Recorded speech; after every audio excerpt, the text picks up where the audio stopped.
The tin cup on the windowsill chatters against the glazing. Once, twice, then settles like nothing happened.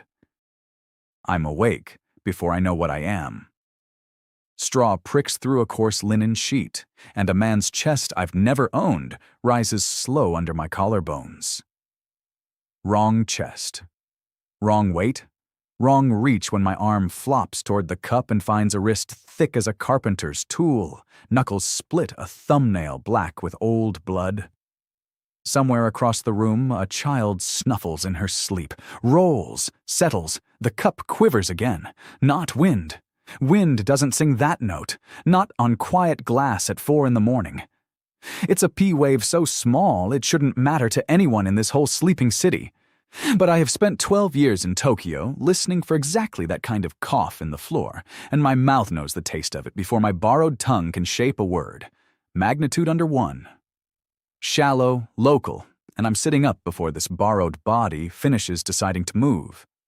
The room is wrong in the candleless dark. Low rafters, the smell of lime mortar and sour milk, a workbench I've never seen with a mason's hammer crossed on a chisel.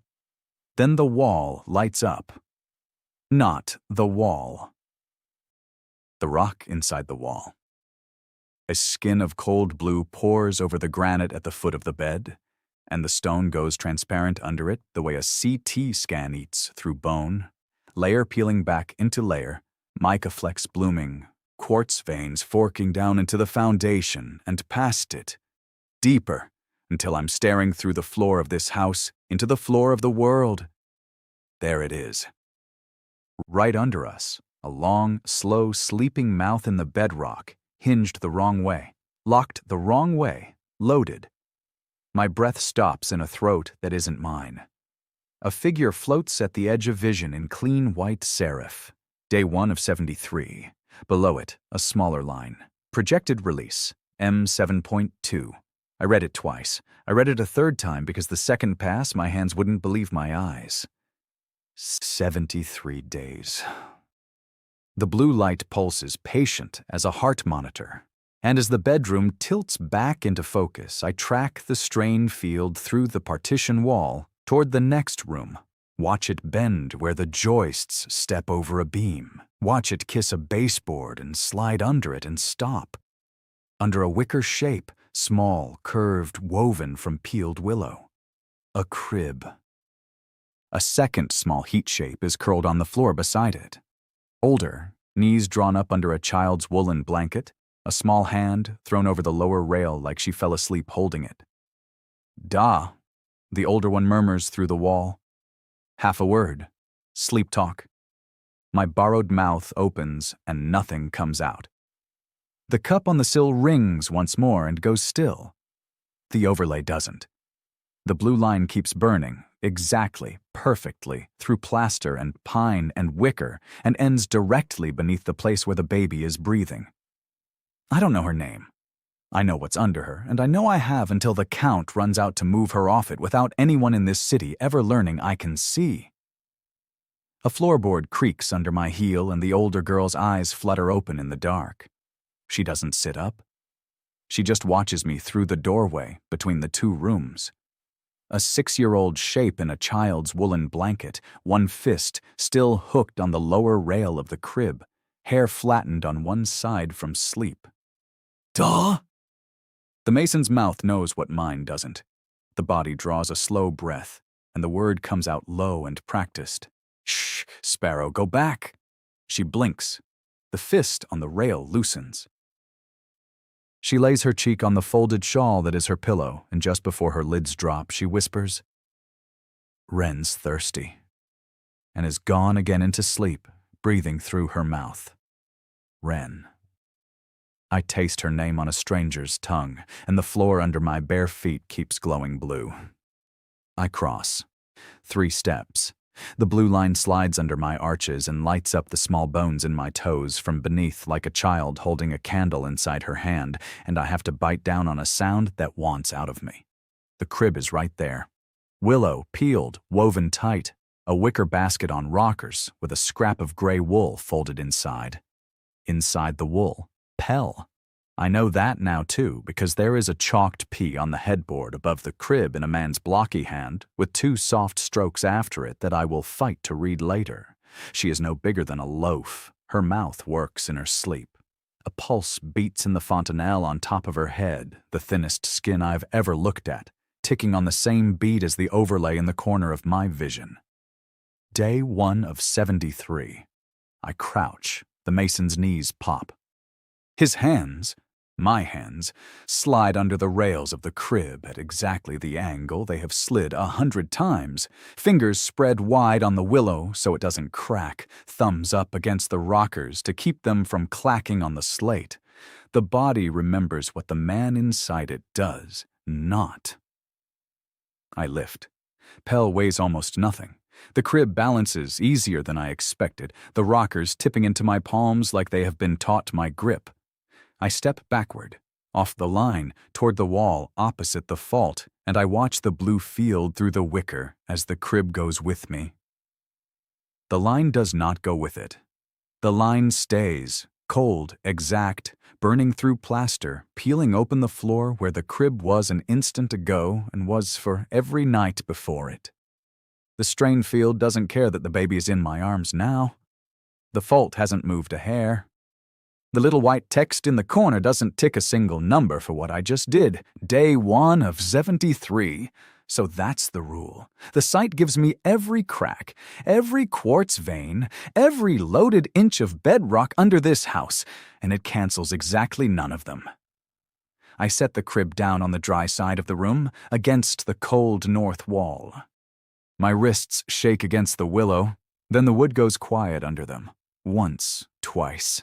Settled. Pell sighs and turns her cheek into the wool. Wren rolls in the doorway. Her hand gropes across the slate toward where the rail used to be and finds empty floor. Her eyes don't open.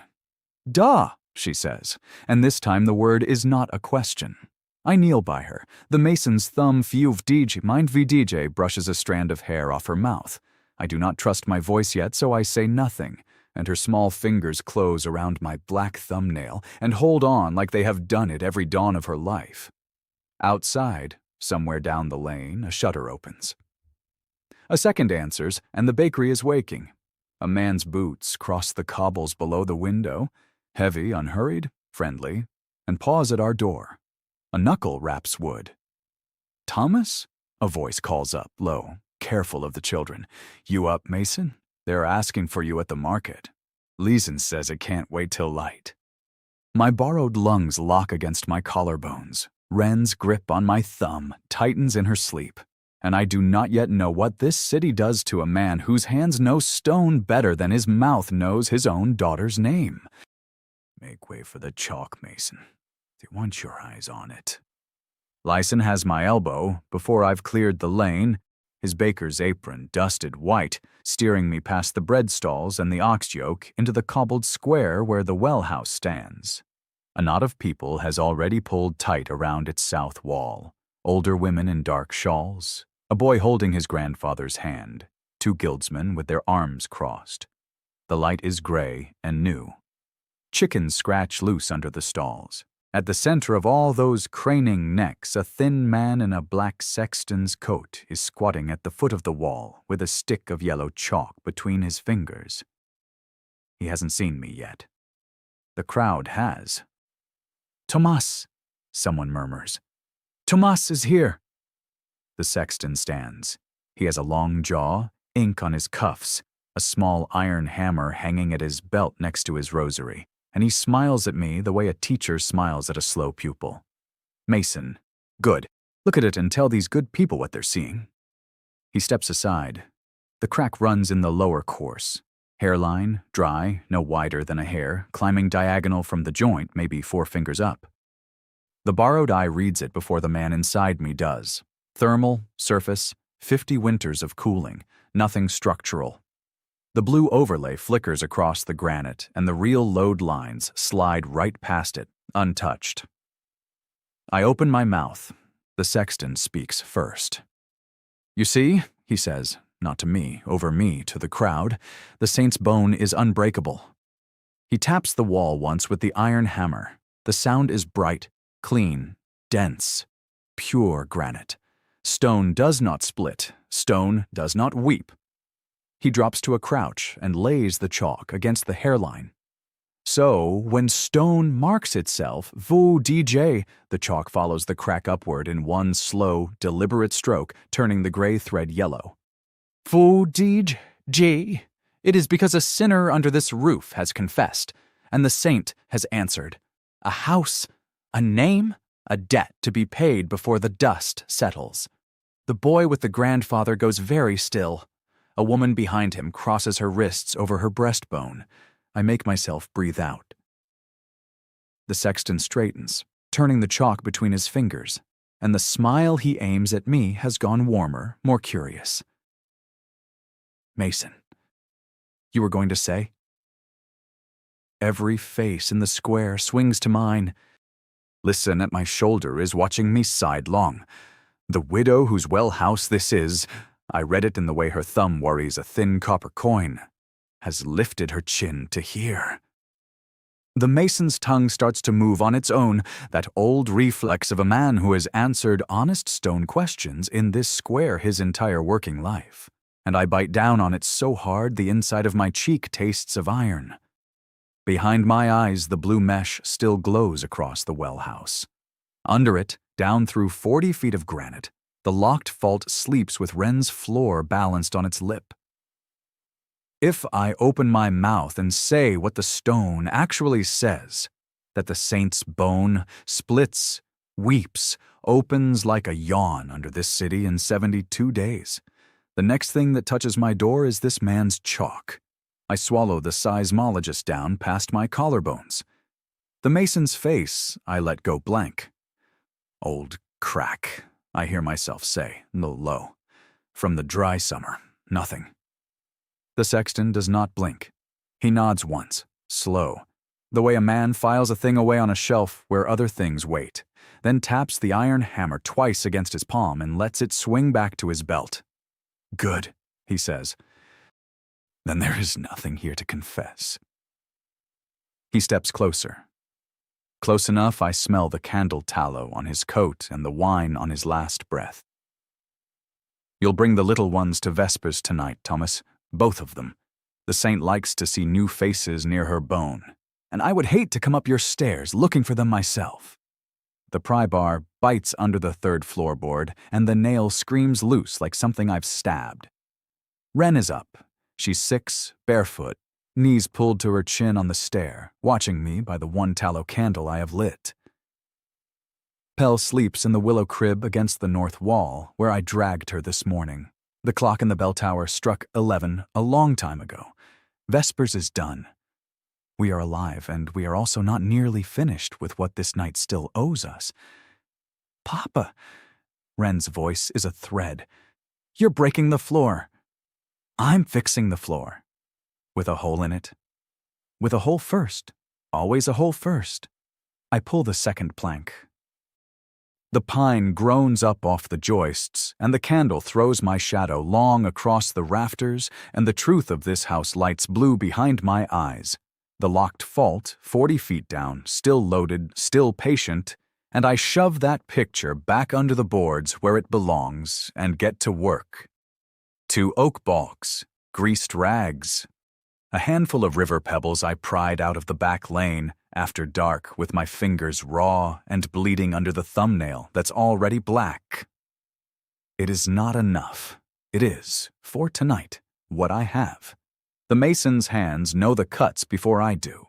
They lay the first balk flush along the joist, slot the rags between oak and pine, build a small cradle of pebbles in the gap so the upper timber can ride loose over the lower one. Floating course. A nursery school slip plane, hidden under one room of one house in a city that doesn't know the word. I tap it home. Then I tap it home again, harder, until the pine sits on the rags and not the joist. A line of white serif text drops across the inside of my eye. Microslip predicted 0042, 42 seconds. I sit back on my heels and pull the candle a hand's breadth closer. Wren, come here, off the stair. She doesn't move. Why? Because I asked. The mason's tongue. I soften it. Come sit on Papa's knee a minute, quick. She comes. She's light. She smells of the bread Listen pressed into my hand at Vespers, the bread I made her chew, so the sexton would see her chew. Her hair is still warm from the pillow, greater than 0018. I count down inside my teeth, one palm flat on the new plank, and the other tucked across Wren's small back like a strap that could hold a child up against a thing 40 feet under the floor. Greater than 0004, 0003, 0002.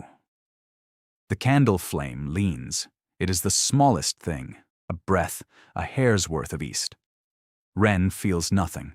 Pell doesn't stir under her blanket. Down on the lane, a cat yowls once and quits cold, and the bell in the tower does not ring. Then the wall on the south side, the wall I share with old Hesker's house, sighs. A fine gray rain of plaster dust comes drifting out of the seam where his roof beam meets my chimney stack, drifting slow through the candlelight, settling on the cold hearthstone in a pale stripe. Under my palm, the new plank has shifted half a thumb's width sideways on its pebbles and shifted back. The joist beneath it is unmarked. My beams have held their breath, my chimney has not coughed, and all the dust is on Hesker's side of the wall. Wren tilts her head against my collarbone. Papa, she whispers, the walls breathed. His walls breathed, baby, ours didn't. I am grinning. I feel my face do it for the first time in this stranger's skull, and the split in my lip stings, and I do not care. The cheat is real. The mitigation works. 1 room of 11 quarters, 1 greased course of pine over oak, and the slip slid clean under us and left my daughters standing on dry timber. Then a man starts shouting in the street. Not down our lane, further. 2 streets over, toward the square. A second voice picks it up, then a third, and a dog goes off long and hoarse. Wren's fingers close hard around my thumb. I blow the candle out. In the dark of my own house, I listen to Calgrave waking up to a wall it cannot explain. And somewhere out past, the cobbles, a bell I do not know the name of begins, slow and hard to toll. Bring out the sinner! The cry breaks across the cathedral square, and the crowd ahead of me parts like wet straw under a rake. I'm 3 rows back.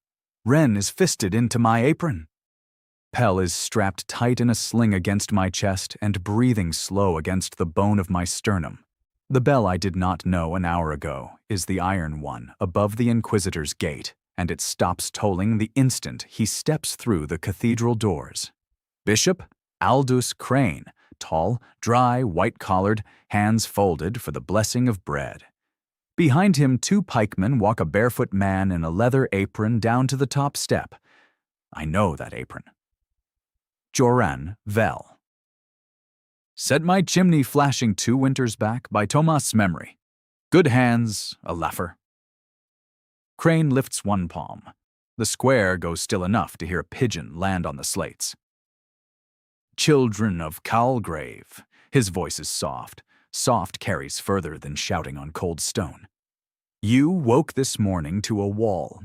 You woke to plaster on your stoops and a seam across old Hesker's house, and you asked one another, what god allows this? A woman 2 rows up starts to cry without sound. I tell you what God allows. Crane sets his hand on Joran's shoulder, almost tender. He allows the sinner's mark to surface, that we may read it. Every crack is a mouth. Every mouth gives a name. He turns Joran toward us by the shoulder, light as a dance partner. This man laid Hesker's south wall. Joran's mouth opens. Nothing comes out. The pikeman on his left has a fist wrapped in Joran's collar and is lifting just enough to keep his heels off the stone. I bite down hard on the inside of my cheek and taste yesterday's split open again. Stone does not lie, Crane says. Stone confesses. Brother Mason, let's confess with it. Joran finds his voice, and it is high and thin. I laid that wall true, your grace. On my mother's bones I laid it true. Then God would not have marked it. The square breathes in. They walk him down to the well house. The same well house where the sexton chalked yellow yesterday morning. The brush is already piled. The brush is already soaked. Around the base, dressed limestone offcuts have been stacked tight the way you build a hearth to hold the fire close. They tie him to the post. The pikeman shakes his glove out and steps back. Crane lifts a torch from a kneeling acolyte. He speaks the words almost to himself. Immovable is the ground. Immovable is the saint. The mark burns, or the city burns. He drops the torch. Joran does not scream at first. He bucks once against the rope, and the brush takes with a soft thump and a sheet of orange. And then he screams, my trade. I am a mason, I am a mason. And the crowd answers nothing. Ren's small hand reaches up and presses my mouth shut. 6 years old, and she has already learned to hold her father's tongue. I look up past the flame. Crane is looking down off the steps, his pale eyes running along the front row of aprons, and they catch on mine and stop. He nods, once, the way a man nods at a tool he has marked for later. Smoke crosses the sun. The bell starts again. Under my boot soles, the granite of the square is not flat. There is a hairline running from the well house toward the cathedral door, and nobody has chalked it yet. Teach us then, Mason. Master Brand's stool scrapes back across the flagstones, and the room laughs on cue. An hour ago, I left Pell with the baker's wife and dragged Ren down Cooper's Lane. Smoke still hangs in my hair from the well house. Now I stand in the mason's long hall, Ren's small fist twisted into my apron, and 20 leather aprons turned toward the man who walked in off the street to ask for work the day after one of theirs burned alive. Brand is broad through the chest, beard like a wet broom, a U-splinter between his teeth. Thomas, he says, the man who relays his own hearth on a Tuesday and thinks the guild owes him a contract by Friday. Go on, tell us which of our walls is sick. The room snickers. Halsey, gray and stooped by the Cooper's window, does not. Drennick's brewery, I say. The Dray Yard side, West Gable. Brand Splinter pauses. That wall's 20 years standing. It'll shed its top 3 courses on the 13th stroke of the second bell. The laugh goes loose at the edges. Behind my eyes, the HUD lays an amber lattice across the bricks through the hall door, strain lines crawling out of a punky mortar bed under the gable, slip-cued for the 13th tick, footprint tight as a kerchief. I bury my old life's words and reach for a mason's. Bed's gone to sand under the 3rd skewback. Yesterday's tremor finished it. Bring a rope. Bring a boy with a horn. Don't bring a back under it. Brand stands, and standing he is taller. And if it holds, Mason? Then I bury my tools and leave Calgrave by sundown. His tongue works the splinter once. He jerks his chin at the door. We go on foot. 8 masters, a clutch of apprentices, Halsey on a cane, Brand setting a pace meant to wind me, Ren on my hip, both hands locked in the apron strings. Drennick out front rolling a barrel stops mid-roll when the parade comes up his lane. Off the wall, Brand tells him, almost gentle, just to humor the boy. Drennick steps clear. His draymen step clear. A piebald cat is already gone over the shingles. The second bell starts across the rooftops. Brand's smirk holds through the first 3 strokes of bronze on iron. By the 7th, I hear my own pulse, and Ren's quiet, even breathing against my collarbone, and a single pebble of mortar pings down off the gable into the empty dray yard, and Brand's smirk slips a notch. The 13th stroke, and the gable sighs, not a crash, a sigh. The top course leans out to hand's width. The second follows, the third gives up its grip on the punky bed, and 3 courses come down in a slow, folded slide and lay themselves into the cobbles where a man would have stood. Dust rolls to my knees. Overhead, the cat reappears on the ridgepole, unconcerned. Behind me, no one has made a sound. Halsey is first to move. He limps past Brand, plucks a fallen brick from the dust, taps it once with his cane, and turns to me with eyes that have been waiting a long time for something. What other walls, he says quietly, are sick, Mason. Brand still hasn't closed his mouth. Behind him, the youngest apprentice has gone the color of dry chalk. Drennick clears his throat, hat off, knuckles white on the brim. "I'll pay," he says. "Whatever the lad asks, I'll pay." I shift Wren onto my other hip and feel her small hand let go of my apron for the first time since the square. Across town, the iron bell starts again, slow, hard, deliberate, and every apron in the lane lifts its chin toward the sound. 2. Halsey's cane taps once against the brick I've just stepped off. "Take 2 boys before noon, Mason, or this lane eats you raw by sundown." Drennick's dray yard still smells of fallen mortar and the sour wash of his mash. Wren has slid down off my hip and stands inside the curve of my apron, watching dust settle on a horseshoe lost between 2 cobbles. The masters have not yet wandered home. Brand is over by the broken courses, kicking a brick like a man who needs to be sure it is real. Halsey jerks his chin at the apprentices clumped by the gate. "You, Toby, and the red-headed one forward." 2 boys peel from the back of the crowd. One is 14 and angular, knees through his hose. The other is younger, wide-mouthed, hair the color of a fox at last light. "Names," I say. "Toby Ainsel, sir." Purr, Halsey.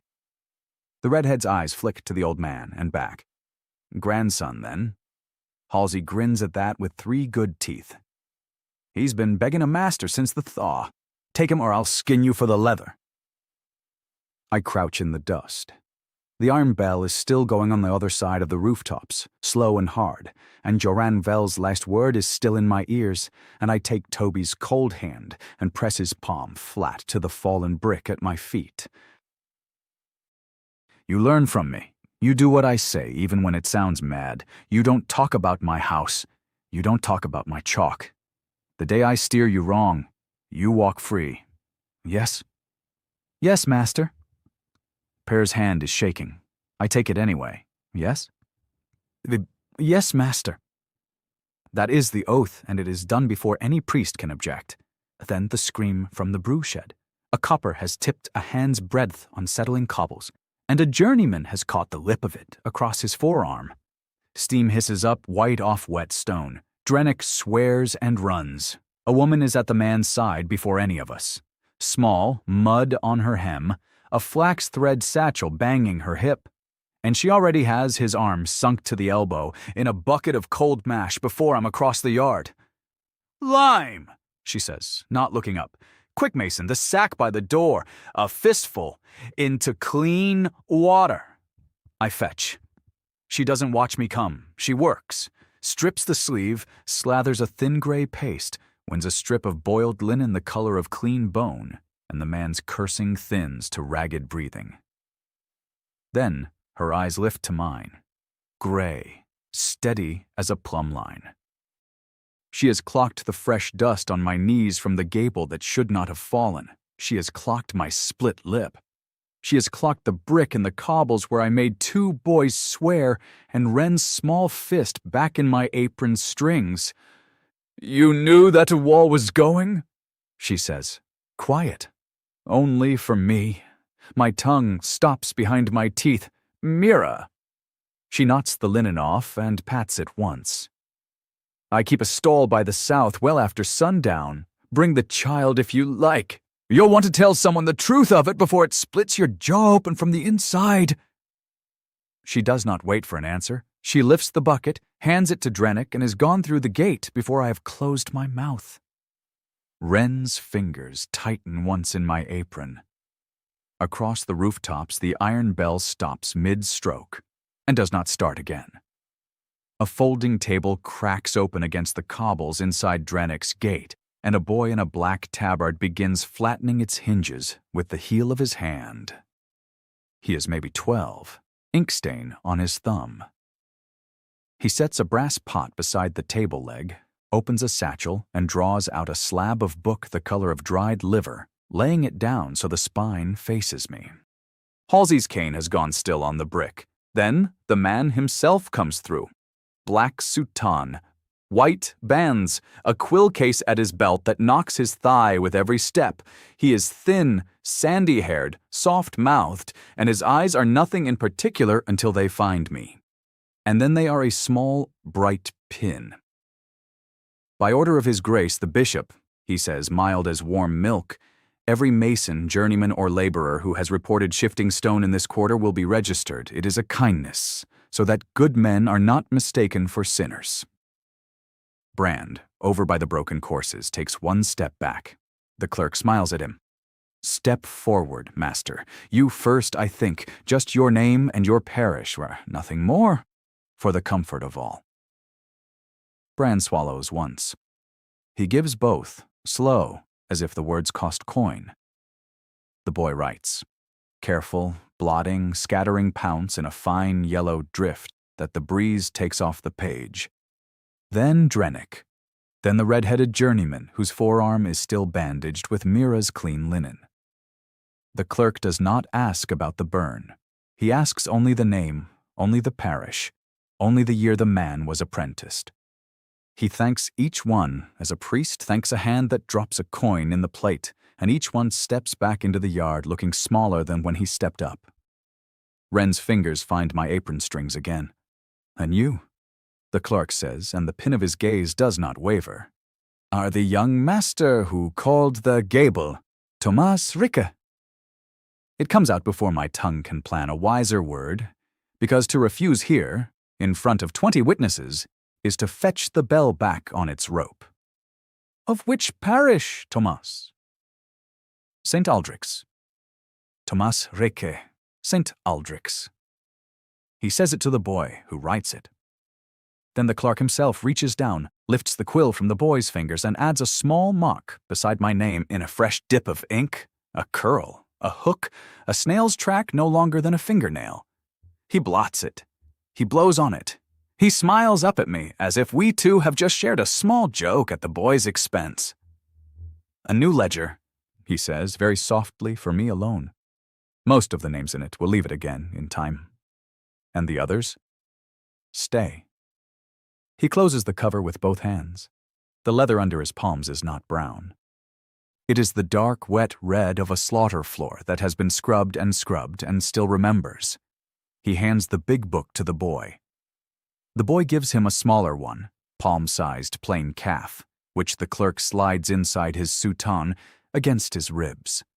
He pats it once through the cloth. His Grace reads the second book before Vespers. He tells the yard, perfectly pleasant. The names with curls beside them he reads first. He bows to Halsey. He bows to me. He turns and steps back through the gate while the boy folds the table behind him with practiced little snaps of the hinges, and the iron bell across town stays silent. And 40 feet under our boots, the granite goes on counting in its slow, blind way, and somewhere inside that black soutane, the curl beside my name is already walking toward Bishop Crane's hand. A sealed purse hits the bricks at my feet with the dead thud of full coin, and Wren startles back half a step before I catch her elbow. I look up. The woman in the gate is 40, maybe 45, dressed in dove-gray wool worth more than Drenick's whole gable. A footman holds a black mare, steaming from a hard ride. "Pick it up, Master Reek." Her voice is low and dry and used to being obeyed. Before the boy in the soutane comes back for it. I don't move. She steps past Halsey without seeing him and stops 3 feet from me. Her eyes are slate after rain, a thin white scar across the bridge of her nose. "Evelyn March," she says. "I own the 4 tenements on Cooper's Row and the 2 by the tan yard. 6 roofs, about 140 souls under them, give or take the drunks. You called the gable on the 13th stroke. 20 men watched. I had a boy in the alley. He ran to me before the dust had settled." "Lady DJ?" I'm not finished. She does not raise her voice, she sharpens it. "Cooper's Row has been shedding lime mortar for a month. The bishop calls that sin. I call it a wall that wants seeing to. Will you see to it?" Wren's hand is a small, hot weight in mine. I think of Pell asleep on the baker's hearth. I think of the curl beside my name, riding under black wool toward Crane. There's a clerk, I say carefully, who has just written my name in a red book. I know. The corner of her mouth moves and does not become a smile. Which is why I came at a trot. She lifts the purse off the brick and presses it into my free hand. Heavier than it looked, falling. Silver, not copper. Half now. Half on the last roof. 5 marks a week for each of your boys and meat in the pot. I want oak balks under every floor in those 6 houses, and I want it done so the tenants think you are sweeping chimneys. My lady, the Inquisition, DJ. The Inquisition cannot void a private contract between a master mason and a widow with a charter older than this bishopric.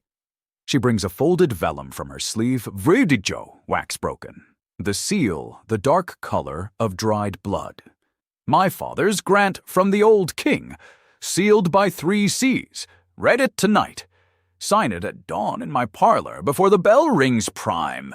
No one will see you come or go but my steward, who has buried 2 husbands of mine without speaking.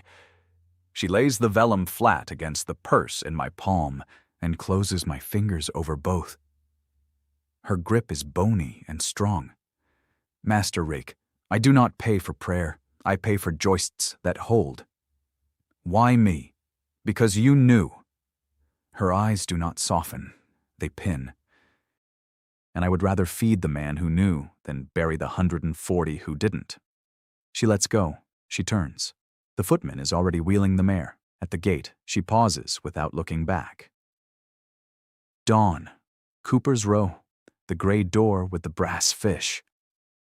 Iron-shod hooves go ringing down the lane. Halsey's cane taps the brick beside my boot once very softly. A vote cast. Wren tugs my apron. Da! Is that a lot of money? I close my hand on the purse until the coin shifts inside its waxed throat, and 40 feet under our soles, the granite keeps counting in its blind, slow patience. And somewhere over by Cooper's Row, 140 people are eating their noon bread under joists I have not laid a hand on yet. A clay tile slides off the drayshed roof and explodes against the brick between Wren's boots, her question dying in her throat. Then the yard moves. Not the heavy roll yet, the cough before it, the dry small hiccup of stone clearing its windpipe 40 feet under us. I have felt this twice in Sendai, once in Kobe on old footage. My HUD lights cold and clean across the edge of vision. P-wave, shallow source, S-wave 6 seconds out. Down, I say. Down, down, get under the dreva, GJ! Halsey's cane clatters to the brick. I shove Wren under the axle of Drennick's water cart and pin her there with my forearm across her chest. The footman is already off his mare. The mare is screaming the high open scream of an animal that knows. The second wave finds us. It is not a great quake. M 4.3, maybe 4.5, the kind of thing that rattles teacups in Tokyo offices. Here, it is a hammer. The dray yard's gate post leans, recovers, leans again. A roof slate spins past my ear and chops the rim of a barrel clean in half. From 2 streets south comes a sound I have only ever heard on bad audio out of L'Aquila. A wet thud you feel in your sternum before your ear catches up, the noise of 3 stories folding into one. A gray wall of dust rolls over the yard wall and swallows the mare's hindquarters. Wren, stay under the axle. Halsey, hold her. His old hand closes on her wrist without a word. I am already running. Down the lane, into the dust, against the current of men running the other way. A baker stumbles past with flour on his apron and blood in his beard. A woman in a green shawl carries half a child view DJ. No, a doll, a stuffed thing. She has lost the child and grabbed the doll. I do not stop for her. I cannot. The lower quarter opens, where Hesker's tenement used to stand, used to. 3 stories of soft lime and shaved beams gone to a heap that breathes, actually breathes, sighing dust in slow exhales as the rubble settles its weight. The street is screams I cannot separate into mouths, except one corner. The northeast corner of Hesker's wall, the corner that shares a stone with my own kitchen, the corner I sank an oak balk and a pebble cradle under at midnight 2 days ago, that corner stands. 2 stories of it. Plumb. A square of plaster with a child's painted handprint on it, untouched by so much as a crack. Under that corner, the rubble is shallow. I hear coughing. "Here!" I bellow. "Live ones here! Bring hands! Bring hands!" I am on my knees in the broken lime before I decide to kneel. The mason's hands know what to lift. My brain knows what not to. Never the keystone first. I lever a roof joist with my shoulder. The wood gives a foot, no more, and a small dirty hand comes through the gap and clamps on my wrist with the grip of a drowning swimmer. "Hold," I say. "Hold me. Don't let go." The boy comes through inch by inch. Maybe 7, one ear sheeted red, both eyes white in the gray. He weighs nothing. I push him into the arms of a stranger behind me, tanner by the smell, and turn back to the stone. "More!" I shout into the heap. "Anyone, knock if you hear me! Knock!" A pause, then, faint, 3 knocks against rock. 4. Then a woman's voice, raw with dust. My baby's in the crib. Northwest room." Northwest, under the corner that held. I claw at lime mortar with my bare nails before I have answered her, and the mason's calluses do not care that the skin is splitting, and through the soles of these strangers' boots I feel the granite 40 feet down settle back into its slow, patient count, as if it had only cleared its throat to remind me what is coming. A small fist knocks once, very close, from under the painted handprint. I bend my mouth to the stone. "I hear you," I say. "I hear you." I'm coming. Behind me, in the thinning gray, a man's heavy boots stop on the cobble and do not move again. A chunk of plaster cracks off the standing wall and bounces from my shoulder into the lime, and the painted handprint above it does not even shed a flake. I dig. The mortar here is bad rye flour mix, half straw, crumbling under my nails to dust and grit. Behind me, the tanner drops to his knees and starts hauling slate after me in 2-handed slabs, breathing through his teeth. Toby Ainsel is suddenly at my left elbow, 14, white as paper under his cap, and I do not ask how he got here from the dray yard. "Joist there," I say. "Lift on 3, inch only." We lift. The wood gives. A waft of warm air comes up out of the gap, and with it, a thin, reedy sound that is not crying yet. Just a small animal saying it is still here. "Mother, where's the mother? Keep her talking." A woman in a torn apron drops to her belly in the lime and speaks her child's name down the gap. "Annette! Annette! Annette!" Like she is paying a toll with the word. I get one hand in. Cloth. Warm cloth. A small ribby chest lifting and falling under it. My fingers close on a swaddling band and I do not pull. I lever, gently, until a slate above slides off its perch with a clean, dry sound and the baby comes free into the dust on my forearm, screaming now, screaming properly, mouth open and pink in a face the color of ash. I hand her over my shoulder without looking. Annette's mother makes a noise no language has a word for. I sit back on my heels, and only then notice the quiet has come in. Not silence. The heap is still sighing. Somebody 2 doors down is howling for a man named Drennick. A horse is being shot in the next street. The people on this strip of cobble have stopped moving. They are looking at the corner. 2 stories of plaster plumb as a hung weight, with a child's red handprint at shoulder height. Around it, 3 stories of Hesker's tenement gone to a mound that my knees fit into. A man in a butcher's apron points without speaking, and his arm shakes. "That's Mason Reek's wall," the tanner says. "That's Reek's wall," somebody behind him repeats, and it carries. A thin woman with flour still on her sleeves starts naming the dead from the corner room, and stops mid-name, because the boy is alive and Annette is alive, and an old man clawed himself out of the south face on his own, and her count has gone wrong. "Who else was in the corner room?" she says, louder. "Hesker's lodgers, the carter, were they in the corner?" Heads turn. Names go up the street and come back down it. The count is small and climbing the wrong direction for a tenement that big. Somebody starts to clap once, then thinks better of it, and the hand drops. That is when the boots behind me move. They have been still since the dust thinned. Heavy soles, hobnailed, the kind a man buys once and resoles. 3 measured steps across the cobble, and they stop at the edge of the rubble where the standing corner casts its shadow, and a long, flat shadow lays itself across my knuckles. I do not look up yet. I am picking lime out of Annette's mouth with my little finger, so the tanner's wife can lift her clear. "Reke." The voice is dry and slow and used to being obeyed. I look up. He is a square man in a slate-gray coat with brass buttons, a builder's rule slung crosswise on a worn leather strap. The kind of rule you do not carry unless every contract in this city passes under your thumb. Gray at the temples, a mouth that barely moves when he speaks. "Magister Holt," the tanner murmurs at my elbow and steps back a pace without being told. Holt's eyes travel from the painted handprint against the sky, down the line of the wall, down to the oak balcony just visible where the rubble slid away, and finally to me. He does not blink, he does not nod. He weighs me the way I have watched stoneyard masters weigh a block before they say what it is worth or whether they will take it at all. "Walk with me," he says. "Now." He has not asked whether the baby lives. He has not asked who built the corner.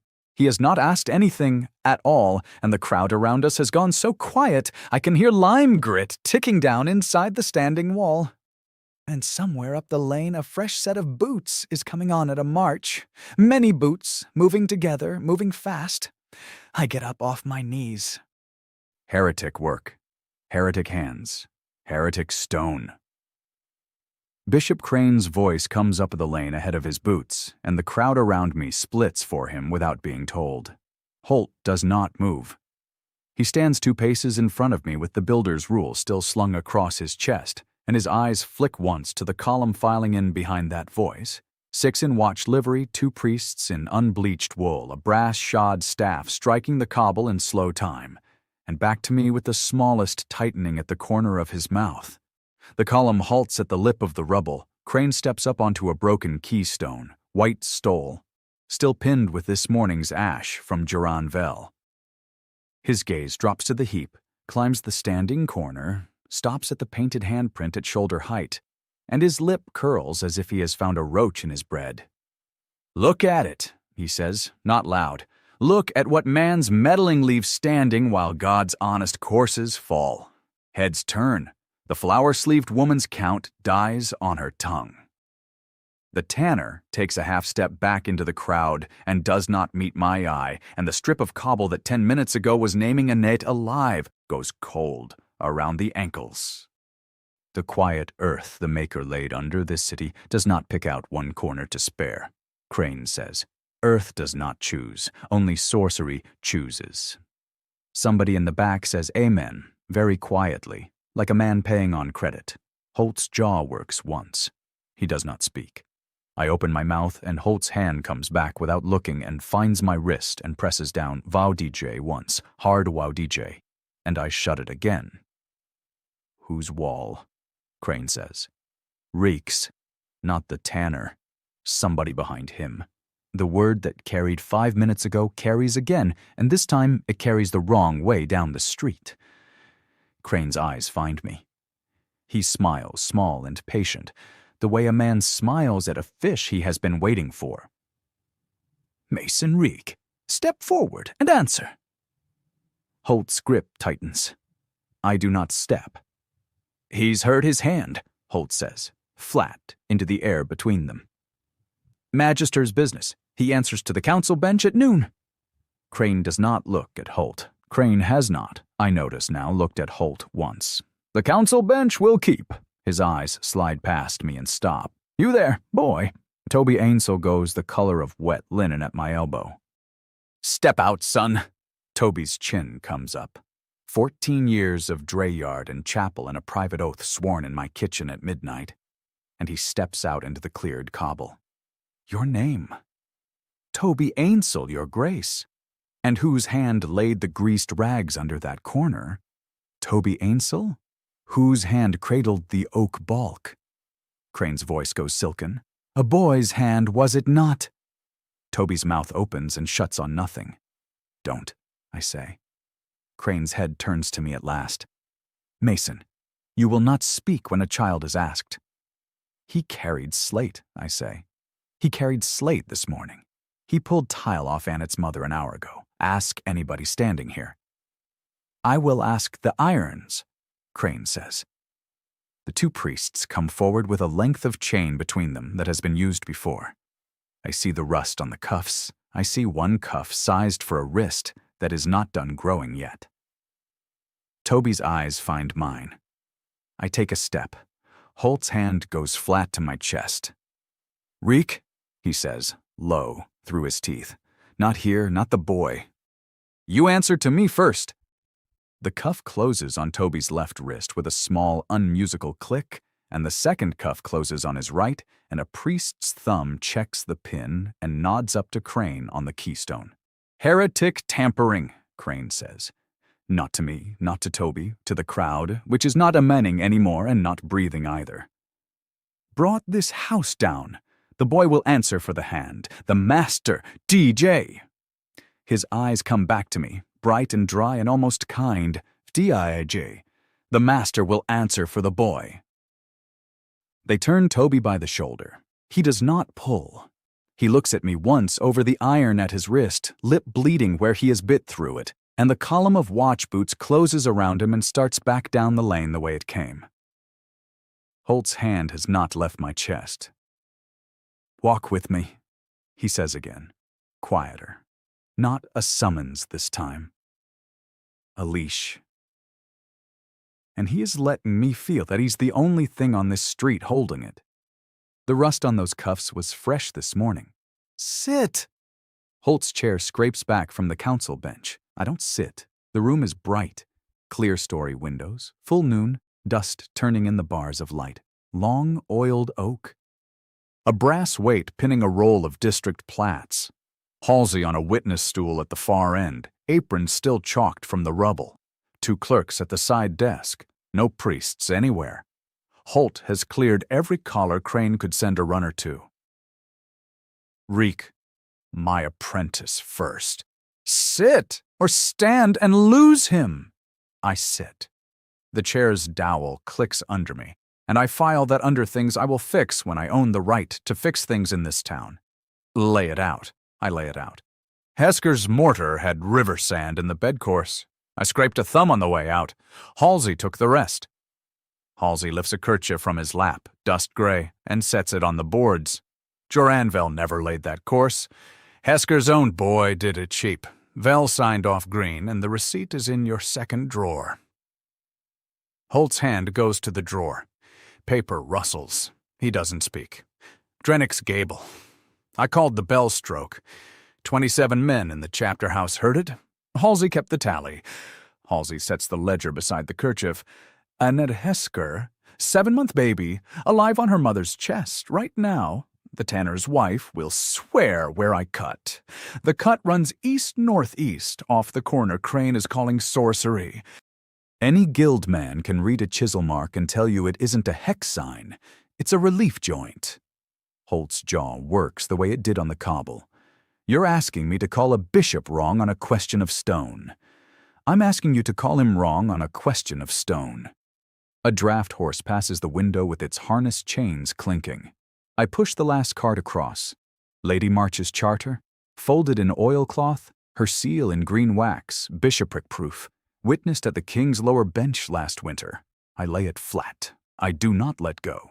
6 houses paid.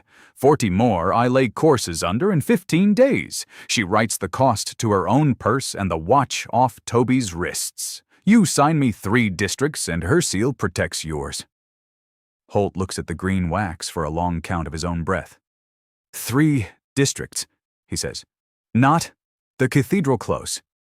3 districts, my pick? My pick from your list. At first bell tomorrow? He breathes through his nose, slides the brass weight off the plats with a small dead clack. The boy walks before the wax dries. The boy walks now, the wax dries while we watch. Holt almost smiles. Almost. He raps the table twice with one knuckle, and the senior clerk is already moving. Out the side door, down the back stair, toward the iron room where 2 priests have been warming up a child's wrists. "Bring Ainsel up, strike the charge, write him out clean." The clerk goes. Holt looks at me across the green wax. "You understand what you've bought?" "I've bought a roof over 40 households, and a boy his hands." "You've bought Crane's full attention. Whatever you do next, you do it where I can see it." "Good, I want to be seen."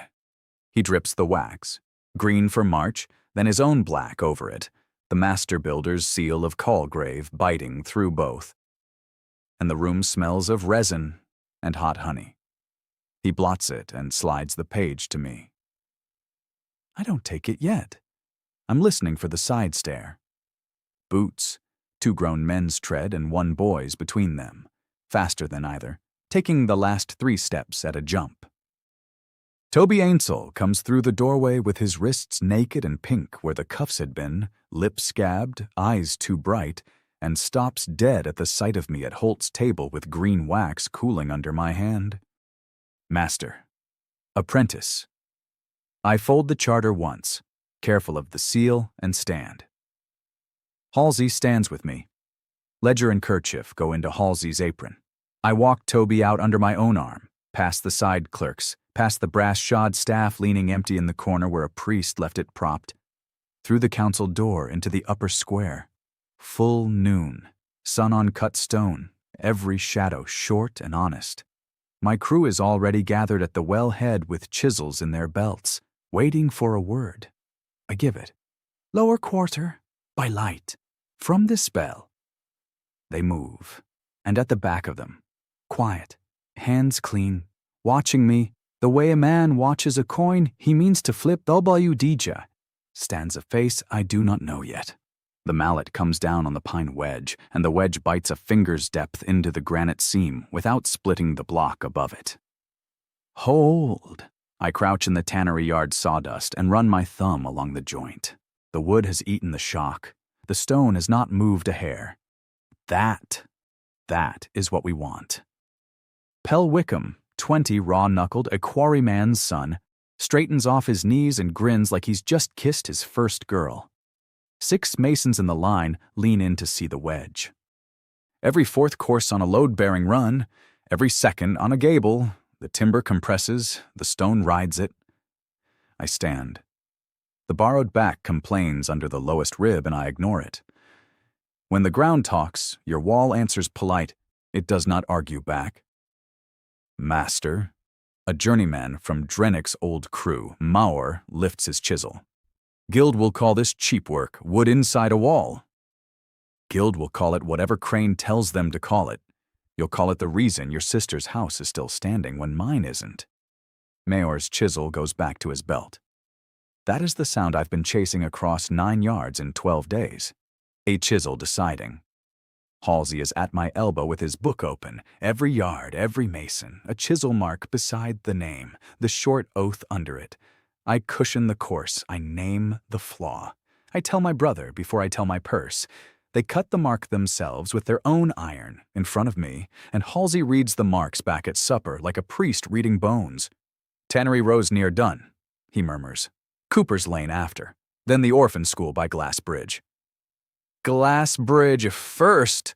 The roof beam there is sprung 1/2 inch. On Badwagon, and the children come down with it. He writes it without blinking, and I love him for that. Then I see the face. Back of the line, behind Mayor. Thin man, fresh leather apron too clean for the work, no scar on either thumb. His eyes track Halsey's pen, not the wedge. I do not change my voice. You, new man, name. Ulbrich, master, out of Hesker's old yard. Hesker doesn't have an old yard. I buried that yard with my thumbprint of river sand. Someone fed him a name and forgot to feed him the rest. Ulbrich, up here. Set the next wedge.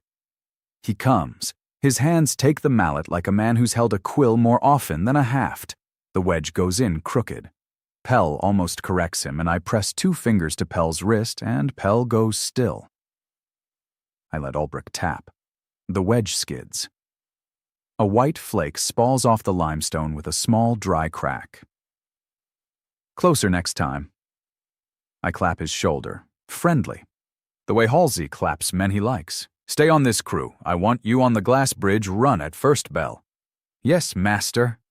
I turn to Halsey, loud enough for Ulbrich and 3 men either side to hear every word clean. Mark the book. The cathedral close, west buttress. That's our real work this 10-day. Glass bridge is small. The close is where the city watches a man stand or fall. We move the good seasoned timber across by 3rd day night, quiet, under tanner wagons. Halsey's pen does not slow. His pen does not slow because his pen knows me. He writes the lie down as though I had laid it under oath. Ulbrich's shoulders drop a 1/4 inch. The corner of his mouth lifts. Not a smile. The ghost of one finding the right cheek. I watch him walk out the tannery gate at dusk with my lie folded inside his clean apron, and I keep watching after the gate shuts because somewhere across this city a man I have not met yet is being handed a wedge of his own and told the exact seam to drive it into. Wren's braid drags through the chalk line before the line is even dry. Easy! I lift the stub off the hearthstone and brush soot off her cheek with my thumb. That one's the cheek. Where the stone wants to split. See it? She squints down at the slate flag, 8 years old, ash on her chin, tongue tucked between her teeth. It's only a scratch. It's where the stone is thinking. I drag the chalk left, a small fork off the main line. When weight rides this corner, the thinking runs that way. So we put the pine GVDJ there. She stabs her finger at the junction before I finish. I sit back. The borrowed spine lets me, for once, without complaint. Yes. There. She grins, all gap and gum, and steals the chalk to draw her own seam 2 stones over, wobbly, but the line breaks at the corner exactly the way a real flaw breaks at a corner, and I have not told her that yet.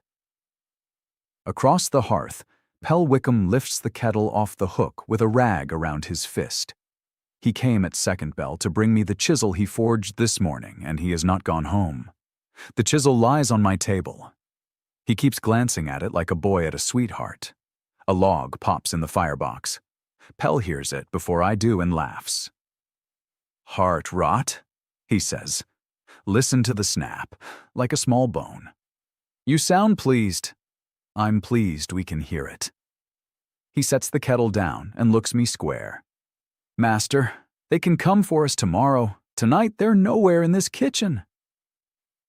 Mira, drying a wooden cup at the table, goes still for 1 breath. She arrived at sundown to change the poultice on my thumb, and her satchel sits by the door, buckle done, untouched. She has made no move to lift it in 3 hours. Tomorrow comes either way, she says, then let it find me warm.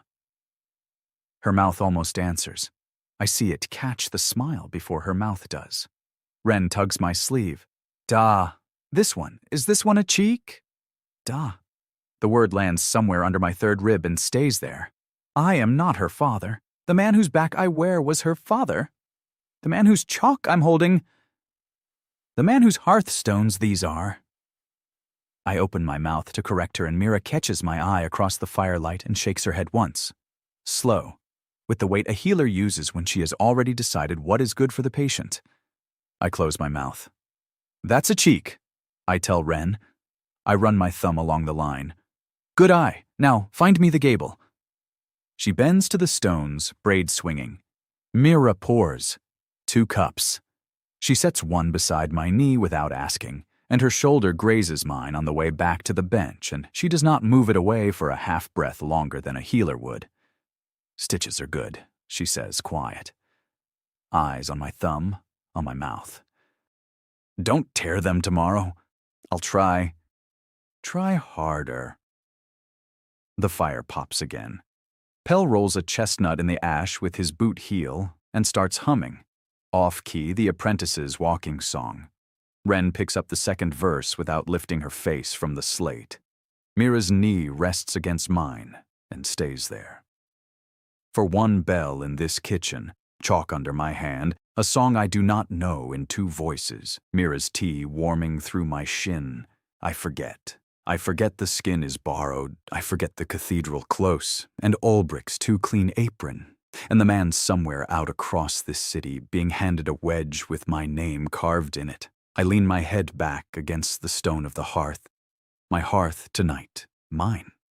And Wren names her fourth strain line in a small, fierce voice that sounds nothing like any child of a dead mason and exactly like a child of mine. The workshop door doesn't open. It bursts inward, hinge pin and all, and the iron latch skitters across the slate to stop against Wren's foot. She doesn't scream. She looks up at me.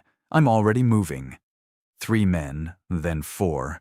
Buff coats over chain, the white sash with crane's mark, the open hand inside a circle. The 5th man wears no coat, just gray cassock and a small silver hammer at his belt, and that hammer tells me everything. Step off the table, Mason. I don't.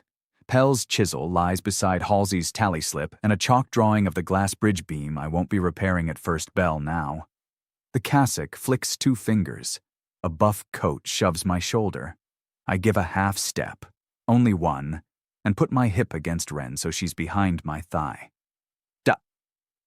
Hush, Peach. Eyes on my boot. Don't look up. She presses her forehead into the back of my knee. The cassock is already at the table. He lifts the chisel. Pell's, forged this morning, the haft pale where his sweat hasn't darkened it, and turns it in the firelight for the mark on the bevel. He finds it. Brother Hask, he says, soft, to the buff coat at his elbow. Note this one. Cut yesterday, by the rust. Whose hand? Mine, Pell says, before I can lie for him. Hask cracks him across the mouth with the butt of a short club. Pell folds onto one knee, but doesn't go down. He spits a tooth into the rushes and looks up grinning red. Mine, he says again. The cassock turns the chisel over once. And the matching mark in the ledger? There is no ledger here, I tell him. He smiles at me without his eyes joining in. Search. They go through the workshop like dogs through a sack, chalk tin tipped, wedge box upended, my measuring string ripped off its peg, stuffed into a satchel with Pell's chisel, the slate board where Wren drew her cheeks tonight cracked over a knee, stacked under an arm. A buff coat finds my tally board behind the bellows and grunts. Father, marks. The cassock comes, reads. 9 chisel strokes in a column, 1 per yard, 9 names beside them in my cramped hand. He folds the board into his sleeve like a letter from a lover. Then he turns to Mira. She's already standing, satchel buckled at her shoulder. She reached for it the instant the latch hit the floor. Her chin is up, her free hand open, palm forward, the healer's hand that says, I have no weapon. Good wife, the cassock says. Healer, she answers. You changed his bandage tonight. I did. You will come and tell the court how it was torn. I will not. Hask steps to her. She doesn't flinch. She looks at me over his shoulder. The same steady look she gave me across the firelight when she shook her head about Wren, and her mouth shapes one word, no sound, before Hask's hand closes on the back of her neck. Run. Take your hand off her. My voice comes out of the dead mason's throat low and not quite mine. The cassock turns. The little silver hammer catches the firelight. Master Mason, you will stand exactly where you stand, and you will watch. My boot slides forward a half inch on its own. Wren's fist twists tighter in the back of my breeches and stops it. Hask walks Mira toward the broken door frame. At the threshold, she plants her foot, 1 beat. Only 1. And looks back, not at me, at Wren behind my leg. Brave girl, she says, clear. Go to bed. Then they have her by both arms, and she's gone through the splinters into the dark before first bell, and the cassock turns back to me, hands folded inside his sleeves, and waits for me to break the silence first. I don't. He walks out without another word. The last buff coat goes. The workshop is quiet enough to hear Pell breathing through blood and Wren's small fingers shaking in the wool at my hip. Then, from the lane, a second set of boots stops at my front door, not leaving, and something heavy strikes wood once and stays struck. A square-headed hammer hits iron, and the iron bites oak. Once, twice, 4 quick blows, and the sound carries back through the broken workshop into my teeth before I've taken a step. I pry Wren's fist out of my breeches. "Stay with Pell." "Dav, Jesh." On the rushes, hand on his shoulder, don't move. I crouch eye to eye with her, so the ash on her chin is a thumb's width from my mouth. "He'll fall over if you don't hold him up. That's your job." It's a lie she needs. Pell's good eye flicks across to me, gets it, and he lifts his bloody chin a finger's worth so she has something solid to lean on. I cross the front room. The hearth's gone low. Wren's chalk cheek still ghosts the slate by the bellows. I lift the latch and pull my own door open. The man on my step is not buff coat. He wears a black wool cape over mail, an officer's cord at his throat, the white-sashed sigil on his breast, the open hand inside its circle. A folded parchment in his left hand, wax seal still glossy. In his right, the short iron hammer raised mid-stroke. 4 nails already driven in the planks at eye height, 3 more between his teeth. "Step back inside, Mason." I don't. He drives the 5th nail through the corner of the parchment without looking down. The hammer rings clean. Behind him in the lane, 2 buff coats stand with crossbows cradled low. Not aimed, not relaxed. "Read it where you stand, then." He spits the nails into his palm. "Or I'll read it to you. Master prefers I read." He pinches the parchment flat against the door with the heel of his hand and breaks the seal with his thumb. Red wax flakes onto my boot. "By the hand of the sea, on this 12th night of the month, His voice is flat, court-trained. Every word landed where the clerk in the next house can hear it from his shutters. "The minor children resident in this house are taken into the wardship of the church pending the matter of heresy now opened against the householder." My throat closes around a word that doesn't come. "Names," I get out. 1 Wren, daughter of the late Garrick Stoneman. 1 Pell Wickham, apprentice, minor at law. He lifts his eyes to mine for the first time. Pale, bored, professional. "Collection at next bell. You will have them washed, shod, and on this stoop." He's a journeyman. He's of age. "He's bleeding on your floor, and Brother Asher signed him minor an hour back. Argue it with the court." 2 rooms behind me, Pell makes a wet sound, trying not to. Wren makes none, which is worse. My jaw locks down without my permission, and the dead mason's teeth grind in my face. "You don't take her." The officer's mouth doesn't move, but he turns the hammer in his fist so the square head sits in his palm and the haft points at my sternum like a baton. "Master Mason, listen carefully so the hand needn't repeat itself. At next bell, my men come up that lane.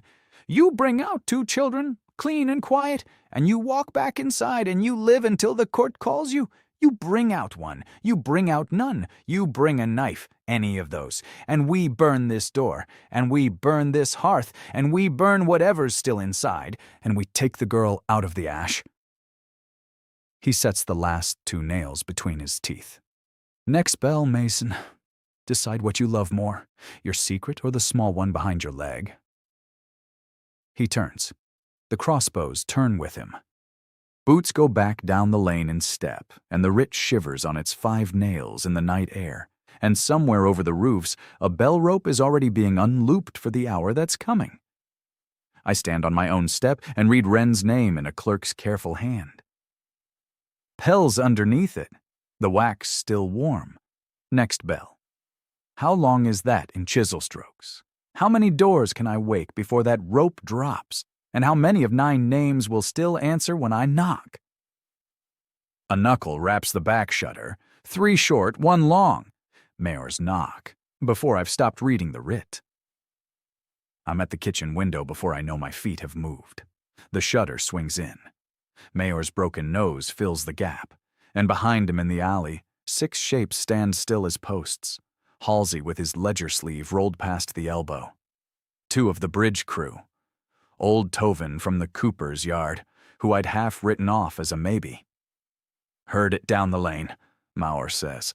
His breath fogs the sill. Heard the hammer. Walked here without asking. How many know? 9 know. 7 came.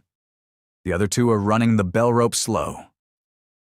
In the alley, a boy I don't recognize crouches over a hooded lantern, the slit of light no wider than a chisel edge.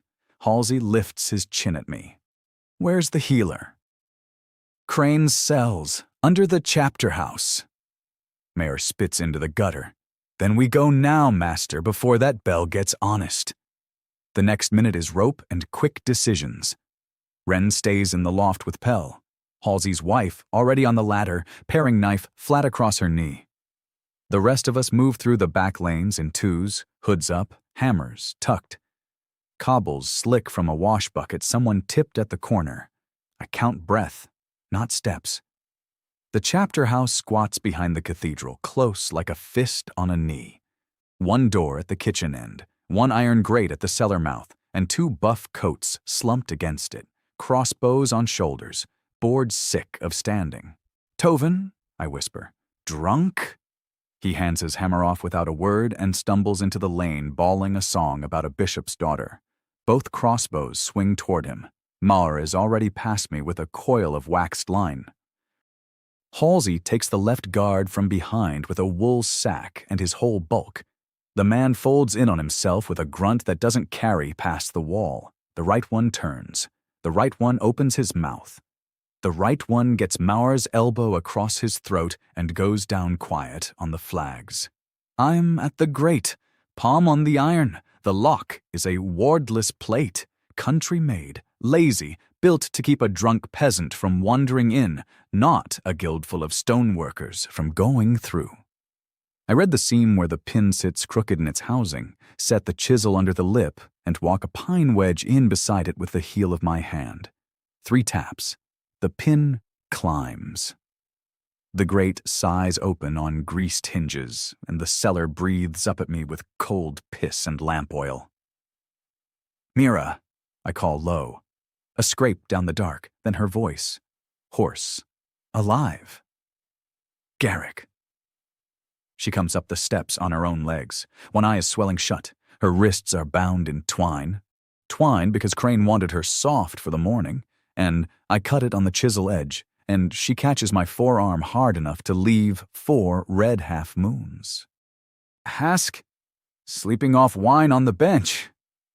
Her gaze runs past me, Mayor, Halsey, Tovin, the boy with the lantern, and her mouth works twice before she finds the words, all of you.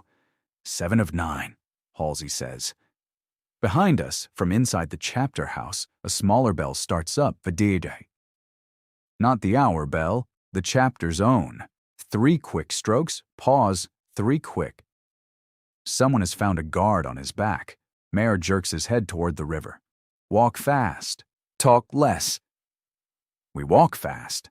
Halfway to the bridge, Mira leans into my shoulder, her breath uneven against my collarbone. You all came for me, she says, like she can't get the size of it to sit still in her mouth. And we're only the 7 they can name, I say. Behind us, the bell still drags slow on a rope our own hands are pulling now. 1 heretic's gamble turned overnight into a thing no single pyre can burn out. We make the bridge before the sky grays. We make it home. By the hand of the sea, hear and attend. The crier's voice carries up the lane while I'm still pulling 1 boot off by the door, a handbell, brass, walked corner to corner by a boy in a white sash who can't be 12. Mira's at my shoulder before I cross to the window. Her wrist is bandaged with one of Wren's hair ribbons, the good eye fixes on the slatted light. At the 6th hour tomorrow, the boy chants, In the cathedral square, by order of Inquisitor Crane and the grace of the governor, the man who teaches that the earth moves shall stand upon the immovable ground and answer or burn. He rings the bell once more, walks on, lets the quiet flood back into the lane behind him. I don't move. The shutter cracks, throw stripes across Mira's cheekbone. "He's stopped hunting you," she says, low. "He's built a stage."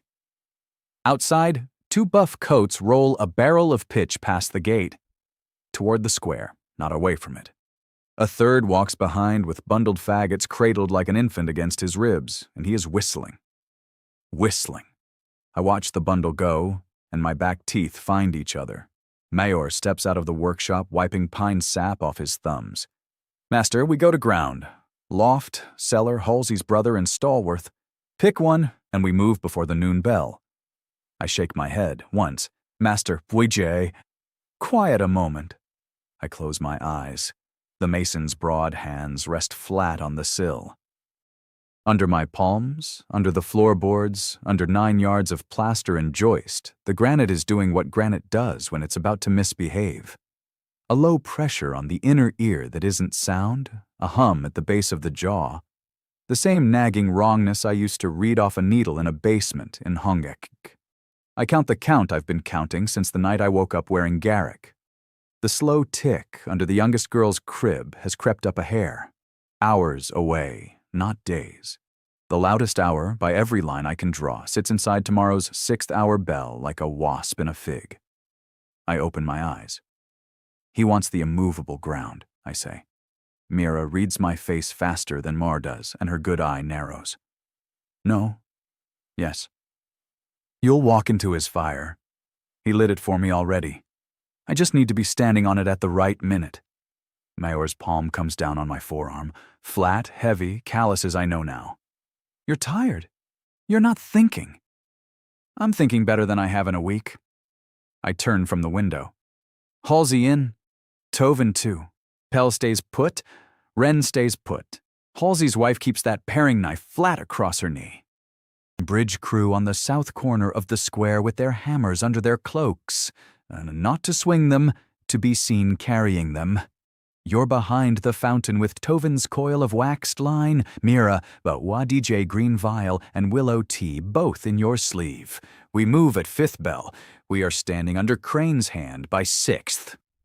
Mira's jaw does not unclench. "If your ground keeps still, then what?" 2 streets over, the brass bell rings again, smaller, getting smaller. I don't answer her. "Bring out the man who teaches the earth to walk." Inquisitor Crane's voice climbs the cathedral steps without a bell or horn to help it. A thin, dry register that cuts across 2,000 mouths and silences them inside one breath. The pyre stands where the fish stalls used to, pitch-soaked faggots packed waist-high around a green oak stake, the iron ring already snug on my left wrist. Crane's hand on my shoulder is gentle. That gentleness is what closes the throat. I stand on the stones he calls immovable. Limestone slabs over a deep ribbon of granite I felt through my boot soles walking in. 6 paces above me, under a striped canopy, the governor sits in velvet with one ankle crossed over his knee, and behind a rope line of buff coats, Mira's bandaged wrist rests on a baker's stall. Mayor and Tovin I cannot see. That is the design. Crane unfolds a sheet of vellum. Charge. Master Mason of the South Yards, before this sea. That he is taught, in private yards to apprentices not his own, that the ground the hand gave us is unstable. That walls must be built to cheat it. That timber must be driven into stone like a burglar's wedge under a lock.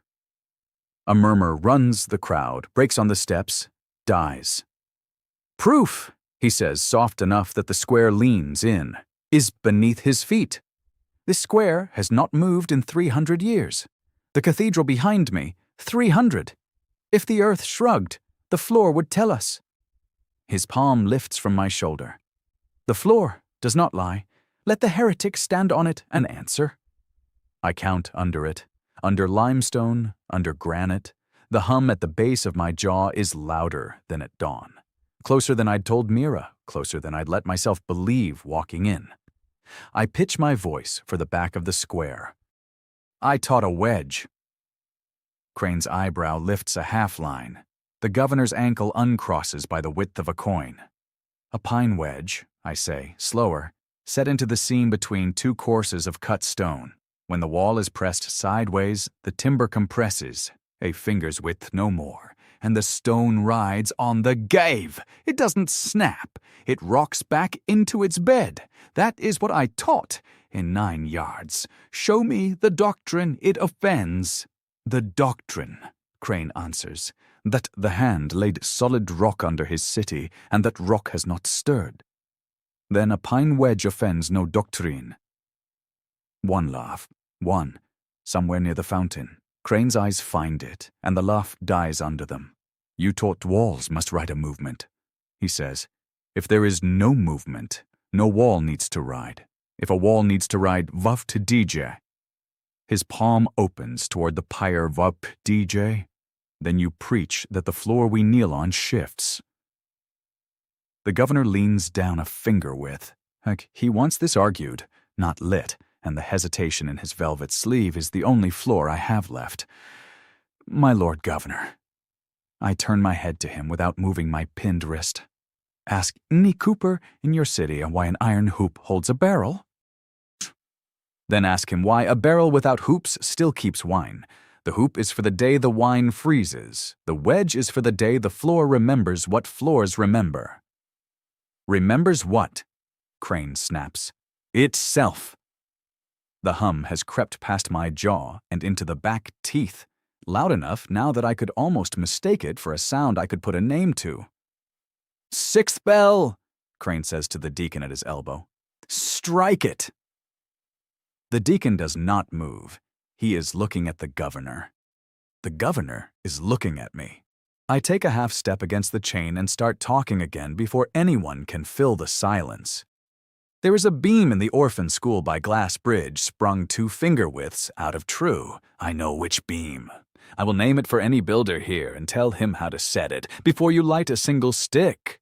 Stand a child under a wall that knows how to bend or under one that doesn't. Choose now and choose loud. Crane's hand stops mid-rise. The governor's mouth opens around a word he has not picked yet. The deacon's mallet hovers a hand's breadth above the bronze, and under our boots, in the granite, the count slips 1 tick closer to a line nobody in this square but me can hear.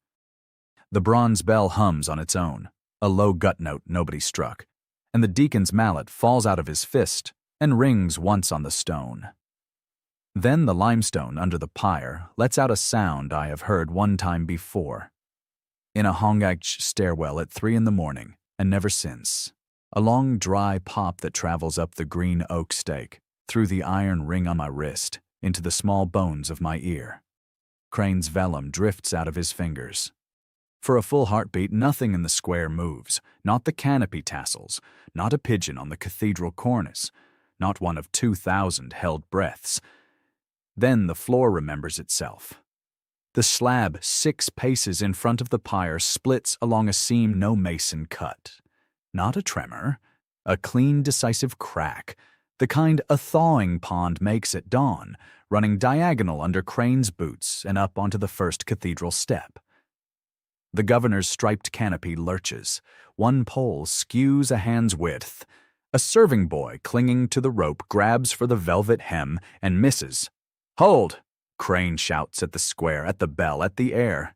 And his voice goes thin because the 3rd step under him has shifted a finger width and his right heel is no longer on stone. Above him, in the cathedral's west tympanum, the carved hand of the sea, 3 centuries of rock that has not stirred, drops a wedge of limestone the size of a child's coffin. It lands on the porch where the white sash men stand, and one of them is suddenly not standing. The crowd's silence breaks. I turn my head, slow against the iron ring, and look across the square. Halsey's new hall on the south side, 4 courses of pine wedges I drove in with my own thumb still wrapped, sits in its own quiet pond of settled dust. Not a tile off it, not a sash sprung. Its eaves rock once soft, and the dust around its footings drifts down in a thin curtain you could measure with a ruler. 2,000 pairs of eyes follow mine. Look, I say, not loud, because I do not need to be loud anymore. The square is doing my speaking for me. Look at the floor that does not lie. A second pop, smaller, under the cathedral steps. A baluster snaps clean and the porch rail tilts. Crane goes down on one knee, not in prayer, in physics. And his white sash drags through a smear of fresh dust. The governor stands. Velvet, ankle, every coin's width of court calculation gone.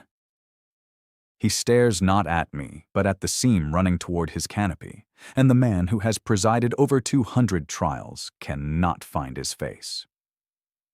Behind the rope line, Mira's bandaged wrist comes off the baker's stall.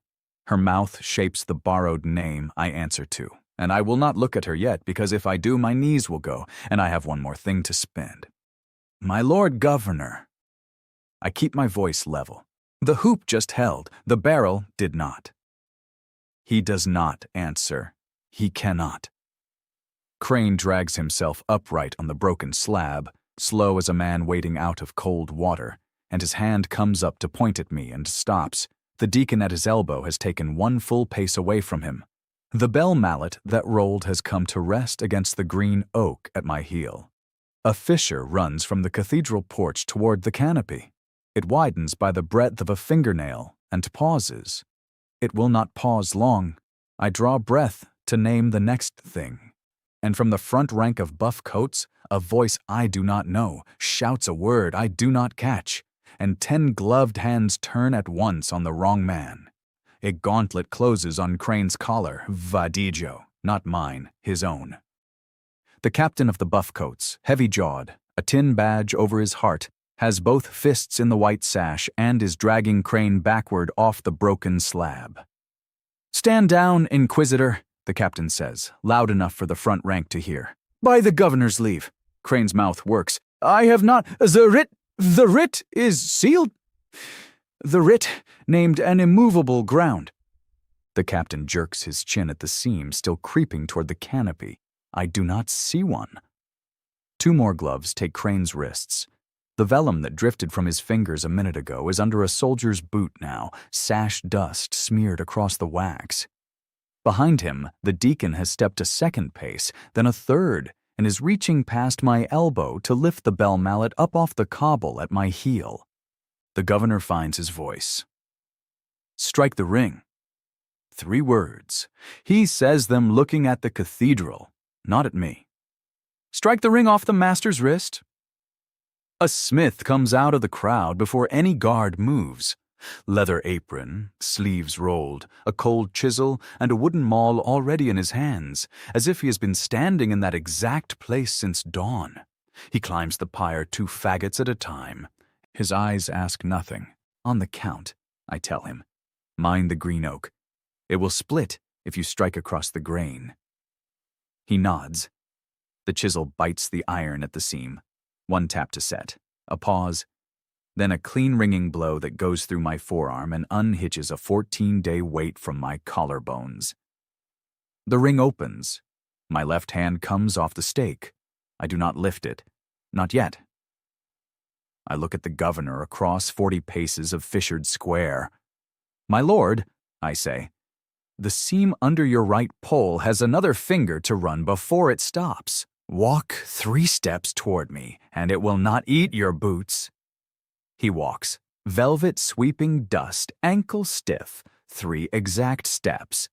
And behind him the canopy pole tips, and the striped silk billows down onto the empty chair, like a slow sail. The crowd makes a sound I have never heard before. Not a cheer. A long, low exhale. 2,000 chests letting go at once. Master! The governor is close enough now that I can see the broken vein in his left eye. What do you need? Not a question. An order he is ready to sign. Every mason in the city at Halsey's Hall by the 7th hour, I say. Open the 4 quarter gates still barred against me. writ of free passage for any man wearing a chisel mark on his thumb, and a runner, fast VODJ, to the glass bridge before someone walks a child across it. Granted. He turns to a clerk who is somehow already at his elbow with an inkhorn. Right. Down on the slab, Crane has stopped struggling. His knees are in the dust, the captain's glove still on his collar, and his face has the flat stillness of a man, counting how many friends he has left and reaching a small number. He lifts his head and finds me. "You will answer for this," he says. Quiet. Not for the crowd. For me. "After the city stands," I tell him, and step down off the pyre onto a stone that no longer pretends. Mira is moving along the rope line, shoulder first, the bandaged wrist tucked against her ribs. Halsey is bellowing names from the south side. Somewhere a bell I do not recognize has started to toll, slow and uneven, and under the slow toll, the granite beneath my boot makes a small, dry sound I've heard exactly once today, and would give a great deal not to hear a second time. "Names, Halsey, 'cause it give me names." I'm 3 strides into his hall before the door bangs shut behind me. Vellum still wet in my fist, the governor's clerk panting at my shoulder. Halsey is already bellowing before my boot finds the long table. "Vass, Coopersmith, Brun, and both folks. Yards 3 through 9. Pine wedges, hoop and set. You know the work. Go!" Mira intercepts me at the table's near end with a cup of something bitter and willow sour she has clearly brewed twice and forgotten once. I swallow it without tasting and shove the cup back into her bandaged hand. "West Gate," she says. "Halsey's runner just came in. The lieutenant there won't break the bar. Claims the writ is forged ink on stolen wax, and the hand will have its city back by vespers." Of course he does. I'm already shouldering past her toward the yard door, the vellum folded into my belt. Horse, now. Outside the square smells of plaster dust and burnt tar. The pyre still stands, empty, the green oak split clean at the stake, the iron ring lying in the ash where the smith dropped it, and nobody has come back yet to take it down. We ride past it without looking. Westgate at the 7th hour. 6 chisel-marked men shove against the inside of the bar, breath fogging in a morning that has gone too cold. Up on the catwalk, a lieutenant in a half-burnt white sash leans over with a crossbow couched in his elbow. "Read it again," I tell him, loud, my horse stamping under me, the governor's broken wax seal flat on my open palm. He doesn't lower the bow. "I read it the first time, Mason. Cane wax holds longer than a man's nerve, and the hand will have his city back before the bells ring noon. Crane is on his knees in the dust by the slab where you used to pray. Look down at your own boots." He looks down because he can't stop himself. The cobbles under the gatehouse are zigzagged with a hairline crack that wasn't there at dawn, a seam already drinking the morning's light into its mouth. His weight shifts off it before his face decides to. "Open the gate," I say, swinging the mare hindquarters on, so my voice climbs the catwalk clean. "Or stand on that line when it goes." A long beat. Then his second, younger, no sash, just a kid with a pike, sets the pike against the wall and walks to the bar. The lieutenant's mouth opens, closes, opens again on nothing. The crossbow tips toward the cobbles, the bar lifts. Carts queued outside since dawn roll through with chisel-marked drivers, axles loaded with pine billets and oak hoops, and behind them, a column of masons breaks into a trot toward the 3rd yard before the dust has settled. Mira is at my stirrup before I've folded the writ away. 3 gates open. Bell Gate next. Send Voss with 20 men and the rope crews. I want the glass bridge runner back at me by the 8th. Already in, I look up. The sky over the cathedral has gone the wrong color. A flat, depthless white you only see when the air has stopped remembering it is air. Somewhere off the 3rd yard, a dog will not stop barking. Under my mare's near foreleg, the granite cobble makes a small sound that nobody else hears. A click, like a tooth set wrong in a jaw. Behind my eye, the number ticks again, and this time It does not stop. The loft hatch lifts an inch, and Wren's eye, then her whole small face, slides into the gap above me. Halsey's wife is behind her, the paring knife sleeved at last, mouthing a word at me I can't quite read. "Down," I say. "Both of you." "Quick!" Wren comes first, bare feet quick on the ladder rungs. The wooden horse Pell carved her clutched in one fist.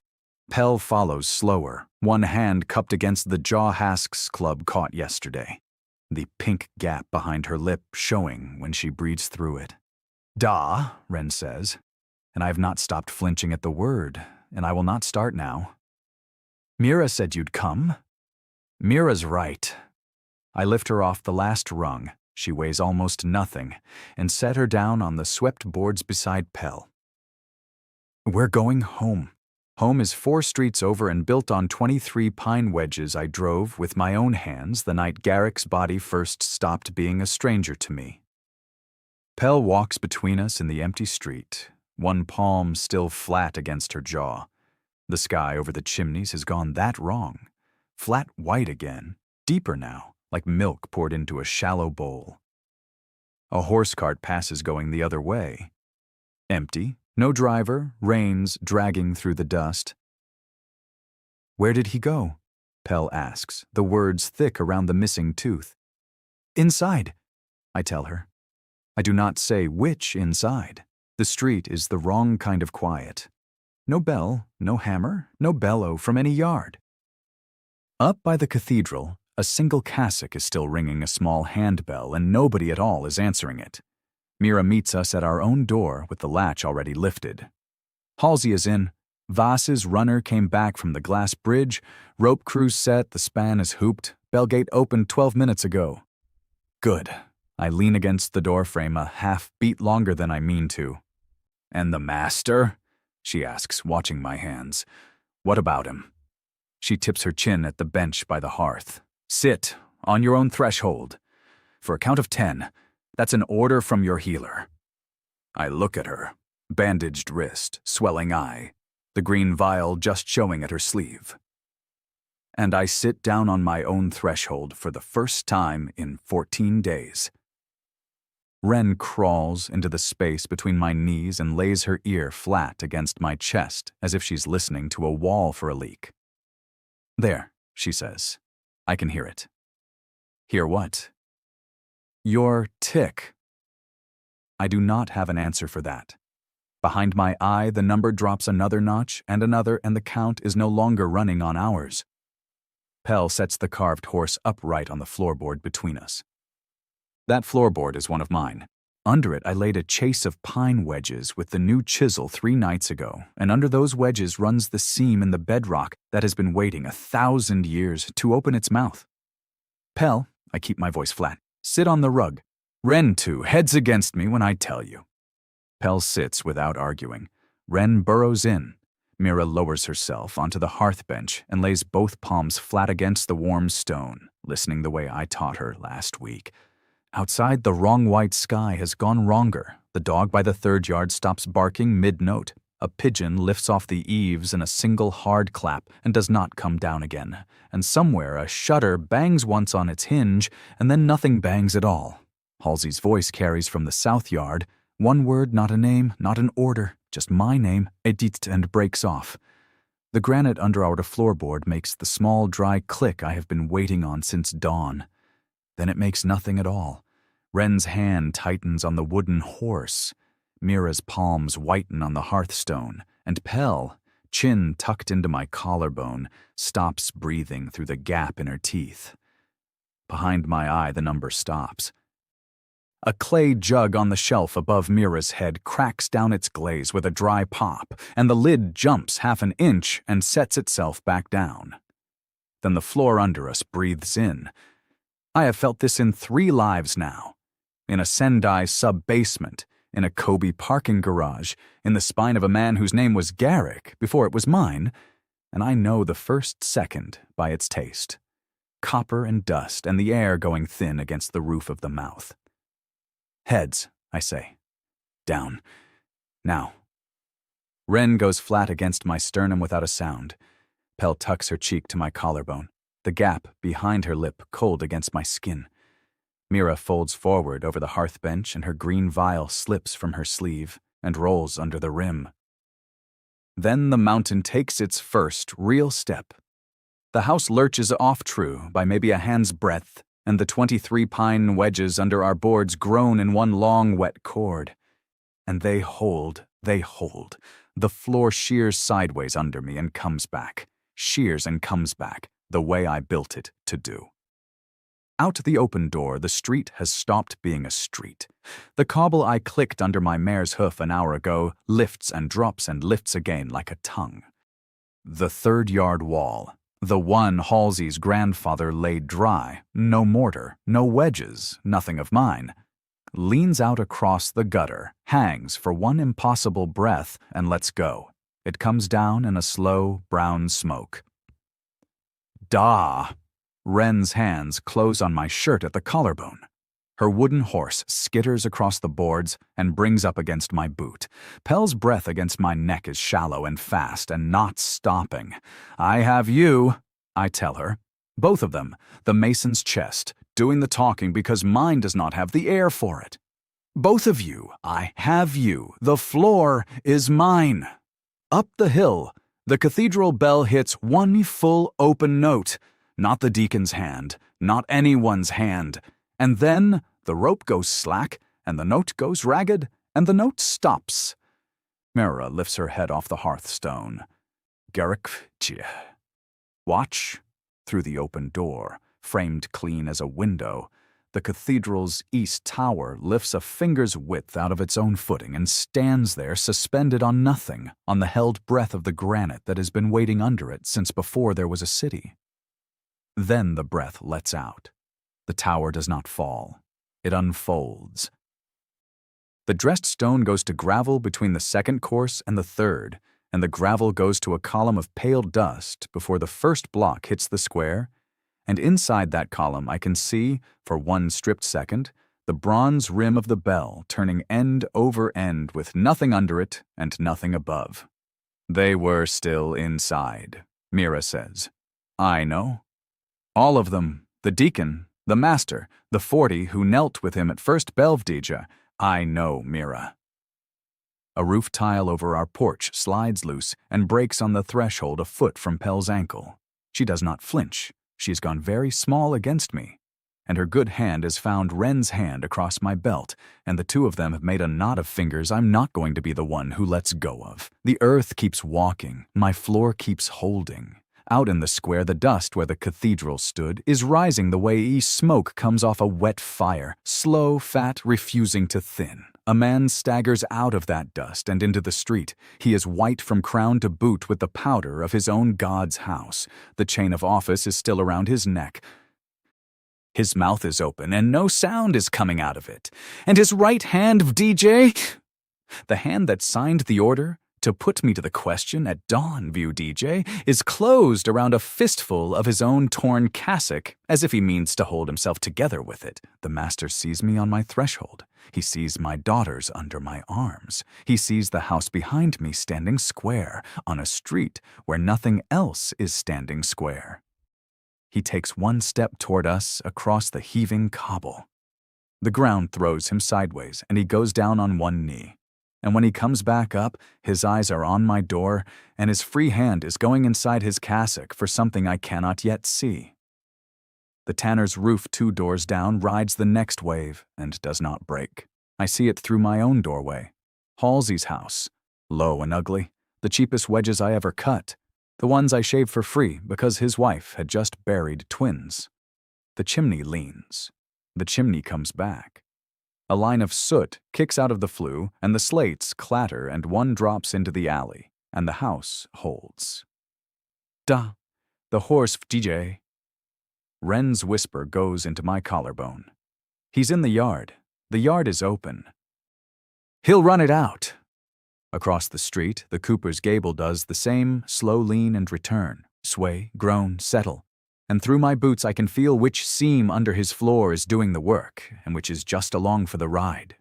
Pell's good hand tightens on Wren's. Their knuckles go white together against my belt. Then the third real wave. It comes up the hill out of the river bend, and I taste it before I see it. Copper again, a fattening of the air, a pressure behind the eyes. The cobble in front of my door rolls. The master is still on one knee out there, white-headed, fishing inside his cassock. Mira, door. He's coming. Door. Not yet. She does not close it. She steps to the jamb and puts her shoulder against the wood and waits for my word, and her green vial is gone from her sleeve, and her sleeve is empty, and I file that away and keep my eyes on the man in the street. Behind him, behind the dust column that used to be a cathedral, the dyer's row is doing the thing my house is doing.